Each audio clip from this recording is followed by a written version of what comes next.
Her kuni atigan och qo'rsoq bir qoshiq achchiq suv ichiversa cho'ng taratni ravonlashtiradi. Badanni yara yoki sapkun besib olgan ayollar doim qavziyat bo'ladi. Hozirgi meditsina ilmining tadqiqotiga qaraganda, achchiq suv tarkibida amino kislotasi va ma'lum miqdordagi glukotik enzim va har xil tuyulmagan yog' kislotasi bo'lg'achqa, uchay yo'llarining lo'mildishini tezitib, uchay yo'lidagi ekologiyalik bakteriya to'pini tamponlashtirib, taratni ravonlashtiradi. Qavziyat ig'irroq bo'lsa, kunda atiganda och qo'rsoqqa bir qoshiq achchiq suv ichib bo'lib, bir stakan sovutilgan suv ichiversa, bir haftada unumi ko'riladi.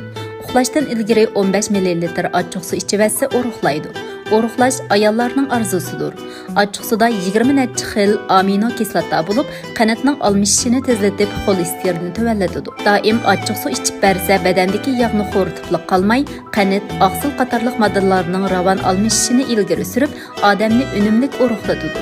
Şuna uruqlamoqchi bo'lganlar kunda kechda uxlashdan ilgari 10 ml dan 15 ml gacha achchiq suv ichib bersa, unumi yaxshi bo'ladi.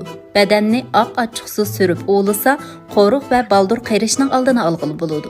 Meditsina tadqiqotiga qaraganda, achchiq suvning badandagi xiloflarni haydab, yangi modda hosil qilish iqtidori bo'lib, teridagi qon aylanishini yaxshilash, terining modda almashishini tezlatish qo'shimcha roli bor ekan. Hozirgi tadqiqotlarga qaraganda achchiq suvning yana oksidlanish va baldur qayrishga qarshi turish, qo'riqni yo'qotish qo'shimcha roli bor ekan.